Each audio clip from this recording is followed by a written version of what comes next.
بسم اللہ الرحمن الرحیم۔ محرم کے مہینے میں، ماہ محرم میں شادی بیاہ کرنے کو، نکاح کرنے کو کچھ حضرات منحوس سمجھ رہے ہیں، ناجائز سمجھ رہے ہیں، غلط سمجھ رہے ہیں۔ میں بالکل کھلے الفاظ میں بتا دینا چاہتا ہوں، حدیث میں آتا ہے ان عائشہ رضی اللہ تعالی عنہا قالت قال رسول اللہ صلی اللہ علیہ وسلم من احدث فی امرنا ھذا ما لیس منہ فہو الرد۔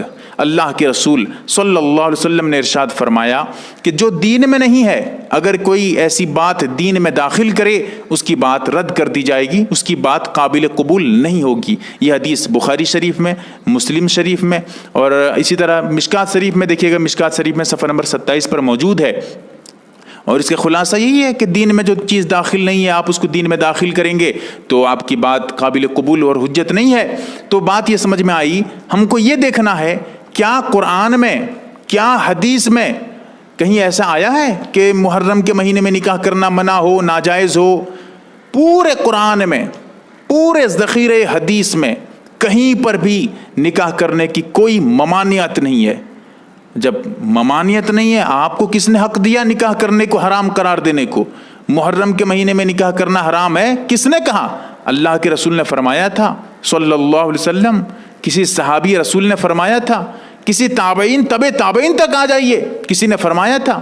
نہیں۔ محرم کے مہینے میں کسی نے بھی نکاح کرنے کو حرام قرار نہیں دیا ہے۔ لہٰذا جب دین میں یہ بات نہیں ہے، دین اللہ کے رسول صحابہ کے عمل جب اس میں نہیں ہے، تو آپ اگر ایسی بات کہیں گے تو آپ کی بات رد ہو جائے گی، آپ کی بات ردی کی ٹوکری میں جائے گی، کوئی حیثیت نہیں رکھے گی۔ ایک بات تھی، کچھ حضرات یہ سمجھ رہے ہیں کہ اس مہینے میں شہادت حسین ہے، حضرت حسین رضی اللہ تعالی عنہ کی وفات ہوئی ہے، شہادت ہے، تو لہٰذا کربلا کا واقعہ پیش آیا تھا، بہت ہی خطرناک واقعہ، تو اس کو جو ہے اسی وجہ سے یہ مہینہ جو ہے منحوس ہو گیا۔ ہم اس کو نہیں، شادی اگر کریں گے تو منحوس ہو جائے گا، شادی میں جو ہے لڑائی جھگڑے ہوگی بعد میں، یہ سمجھنے لگتے ہیں۔ یاد رکھیں، اسلام کا فیصلہ سن لیں، بخاری شریف میں، مسلم شریف میں حدیث موجود ہے، بخاری شریف میں دیکھ لیجئے گا، حدیث نمبر 5757 پہ اللہ کے رسول صلی اللہ علیہ وسلم نے ارشاد فرمایا لا عدوى ولا طیرۃ، کہ بدسگونی، یہ جو آپ کہہ رہے ہیں کہ منحوسیت، اسلام میں کوئی منحوسیت نہیں ہے، اسلام میں منحوسیت کی نفی ہے۔ کس نے کہا کہ کوئی چیز منحوس ہو؟ اسلام نے کہا ہے، جب اللہ کے رسول کہہ رہے ہیں اسلام میں کوئی بھی منحوس نہیں ہے، کچھ بھی منحوسیت نہیں ہے، آپ کو کس نے حق دیا منحوس قرار دینے کے لیے؟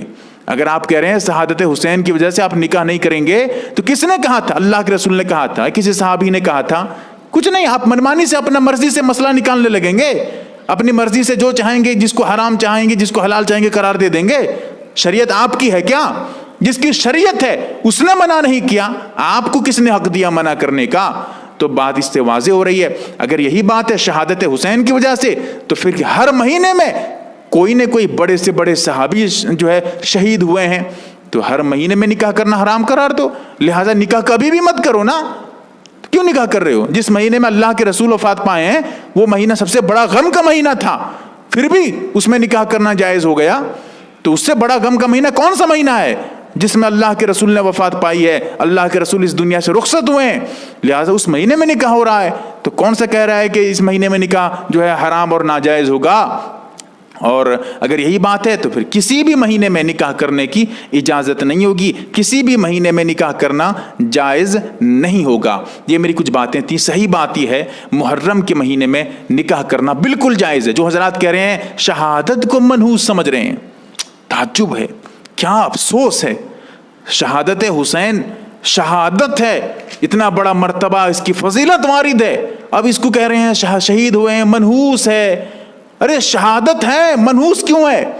شہادت منحوس نہیں ہوتی ہے، شہادت کی عظمت اور احترام ہے، شہادت جو ہے عظمت ہے، شہادت کی فضیلت ہے، اب اس کو منحوس سمجھ رہے ہیں۔ افسوس ہے، اپنی عقل کو درست کریں، اپنے مسائل کو درست کریں، میری باتوں کو دوسرے لوگوں تک پہنچائیں۔ میری بات اگر سمجھ میں نہیں آئے تو کمنٹس میں پوچھیں، اور جو بھی مسئلہ مسائل ہو مجھ سے پوچھ سکتے ہیں، کمنٹس میں پوچھ سکتے ہیں، نمبرات پہ جو ہے کال کر